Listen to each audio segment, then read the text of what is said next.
प्रिय दर्शकों नमस्कार, जय श्री राम, आपका हार्दिक अभिनंदन है।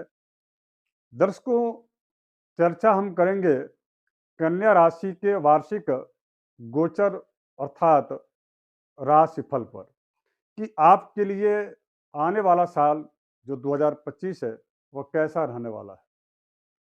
दर्शकों, आगे बढ़ूँ उसके पहले एक छोटा-सा मेरा आग्रह है कि यदि आप नए दर्शक हों, तो इस चैनल को सब्सक्राइब ज़रूर कर लीजिएगा और इस वीडियो को शेयर कर दीजिएगा। दर्शकों, जिनकी राशि कन्या हो अथवा जिनका लग्न भी कन्या हो, इस प्रकार के दोनों ही जातक इस कार्यक्रम को जरूर देखें। दर्शकों, जिनकी राशि कन्या है उनके लिए साल 2025 में बहुत ही अनुकूल, स्वर्णिम, गोल्डन चांस भरा एक एक पल आपके लिए साबित होगा। वर्ष 2025 के शुरुआत में तो स्थितियां सामान्य ही रहेंगी जैसा अभी चल रही हैं, लेकिन जब 29 मई 2025 को राहु अपनी राशि वर्तमान की मीन राशि को छोड़ करके और वह जब कुंभ राशि में प्रवेश करेंगे और इसके साथ साथ में शनि जो आपके छठे स्थान में है वह सप्तम स्थान में गोचर करेंगे। हाँ, इतना जरूर है कि यह शनि जो गोचर कर रहे हैं 29 मार्च 2025 को आपके छठे स्थान से सप्तम स्थान में अर्थात आपके जीवन साथी और आपके व्यापार से संबंधित स्थान में शनि का गोचर हो रहा है। सप्तम के शनि के गोचर का बहुत अच्छा शुभ फल नहीं कहा जाता, किंतु राहु का गोचर आपके सप्तम स्थान में और आपकी राशि को छोड़ करके केतु का आपके 12वें स्थान में गोचर करना, ये आपके लिए यह साल गोल्डन चांस भरा एक एक पल को बहुत ही खूबसूरत बनाने वाला है। और एक और बात, शनि के और राहु और केतु के अलावा इस साल देवगुरु बृहस्पति भी राशि चेंज कर रहे हैं और केंद्रेश होकर के, चतुर्थेश होकर के, सुखेश होकर के और आपके दसम भाव में यानी कि केंद्र में इनका गमन हो रहा है। यह गुरु आपको धन धान्य और समृद्धि प्रदान करने वाले साबित होंगे। आपके द्वारा किए गए हर प्रयास को सफलीभूत करने के लिए निरंतर यह देवगुरु बृहस्पति आपका सपोर्ट करेंगे। मित्रों, वहीं पर जो केतु आपके 12वें स्थान में गोचर करने जा रहे हैं, जो कि वर्तमान में आपकी राशि में 29 मई तक रहने वाला है, तो 12वें स्थान में केतु के गोचर का सीधा विद्वानों का जो मत है वो ये है, पूर्वाचार्यों का, कि यह मोक्ष का घर होता है केतु।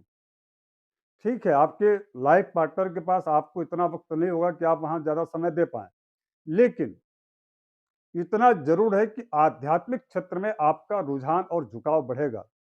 भौतिक जगत के लिए यह 12वें स्थान का केतु आपके मानसिक स्थिति को अस्थिर करेंगे, किंतु यदि आध्यात्मिक स्थिति से देखा जाए तो यह दैव कृपा और आपके पूर्व जन्मार्जित जो पुण्य है उनका उदय होगा, जिसकी वजह से आपका आध्यात्मिकता की ओर आकर्षण बढ़ेगा।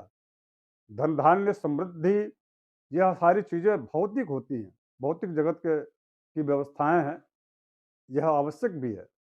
लेकिन इसके अतिरिक्त कन्या राशि के लिए यह वर्ष, मैं ये कह सकता हूं कि ना केवल भौतिक जगत के लिए स्वर्णिम यह वर्ष साबित होगा, बल्कि आध्यात्मिक जगत में जो साधक है, जो साधना करते हैं, मंत्रों का जाप करते हैं, भगवत कृपा की के लिए जो है कि पिपासु हैं, उनके लिए साल यह सिद्धिप्रद होगा।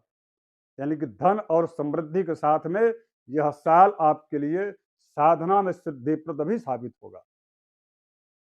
अब आइए विस्तार से इन ग्रहों के गोचर के साथ साथ में इनके दृष्टि का भी फल कथन का प्रयास करता हूं मैं कि आपके लिए कैसा रहने वाला है। देखिए, सर्वप्रथम तो बात यह है कि चारों ग्रहों का जो गोचर हो रहा है, वह आपकी राशि के पहला जो गोचर है, वह देवगुरु बृहस्पति जो अभी वर्तमान में आपके भाग्य स्थान में थे, वहाँ पर भी देवगुरु बृहस्पति ने आपका सपोर्ट बहुत बहुत किया, किंतु यह सपोर्ट नाकाफ़ी था।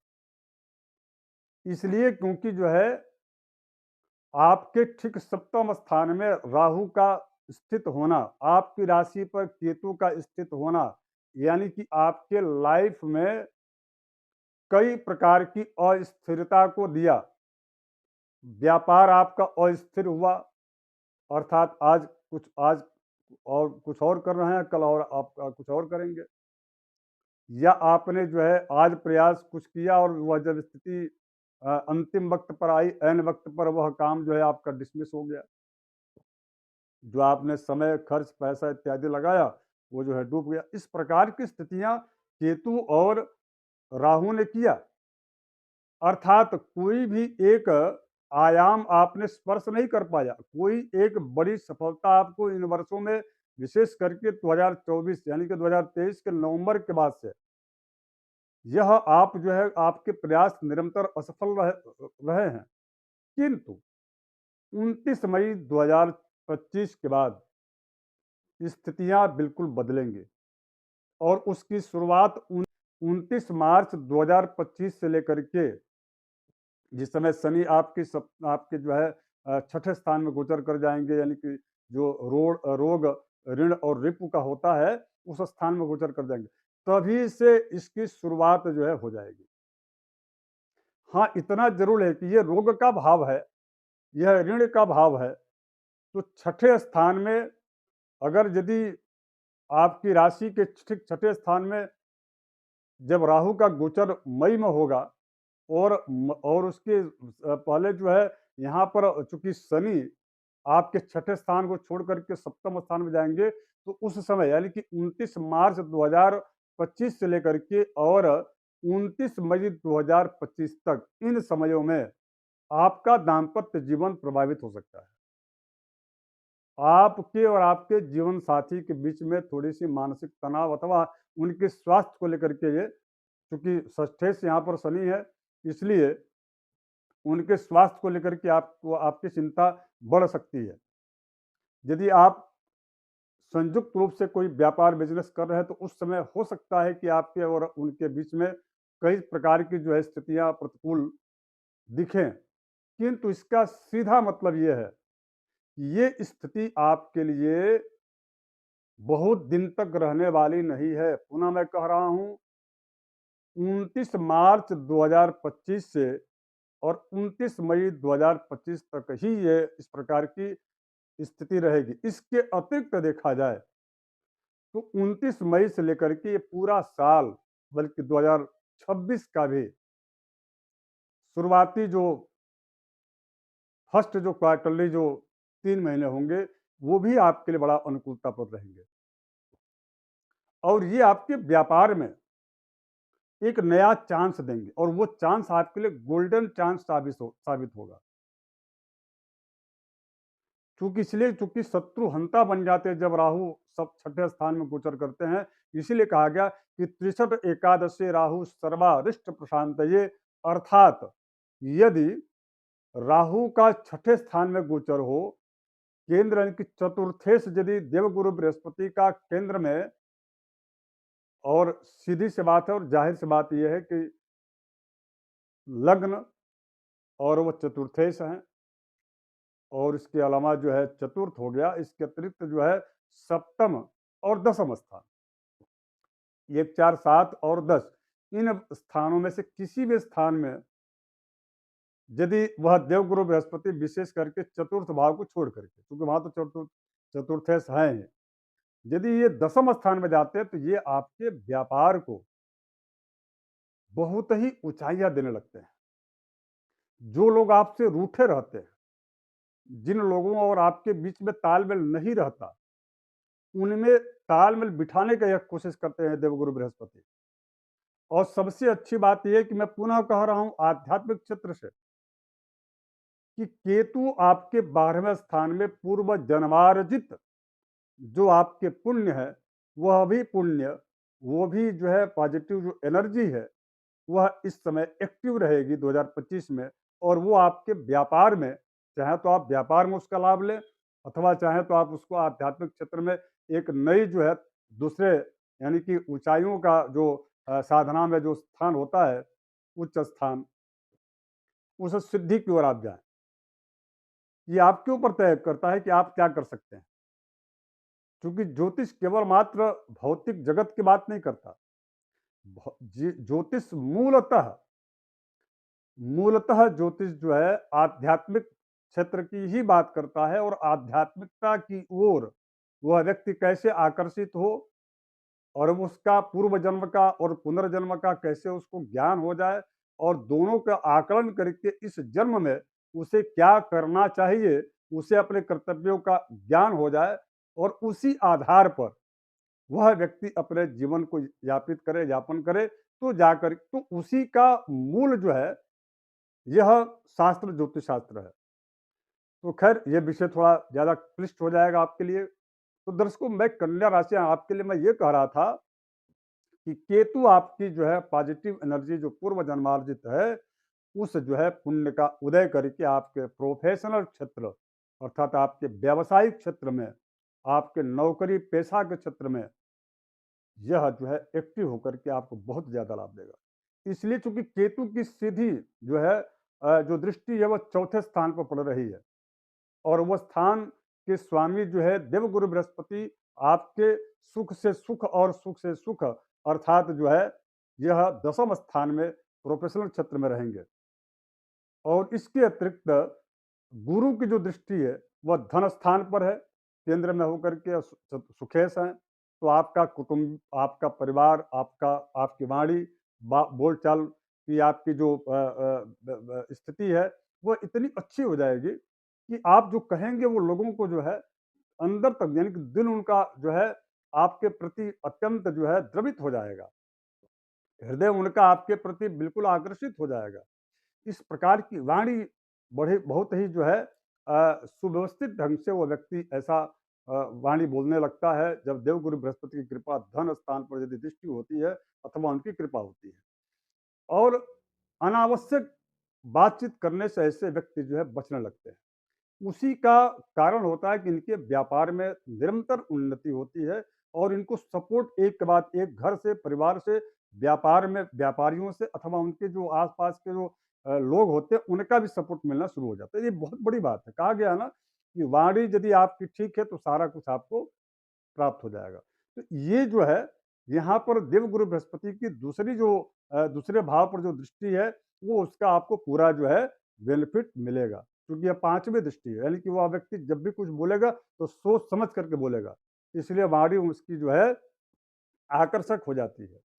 कुटुंबी जन उनके साथ हो जाते हैं। और इसके बाद से दूसरा, देवगुरु बृहस्पति की सातवीं दृष्टि, जाहिर सी बात है कि वो अपने जो है घर को देख रहे हैं, चतुर्थ स्थान को, तो माता और मित्र दोनों आपके सहयोगी होंगे, जैसा कि मैंने पहले कहा, और सुख की प्राप्ति होती है। देवगुरु बृहस्पति की दृष्टि छठे स्थान पर है। मैं इसलिए कह रहा हूं कि ऐसा वर्ष आपके लिए शायद 2025 जो है पुनः आए।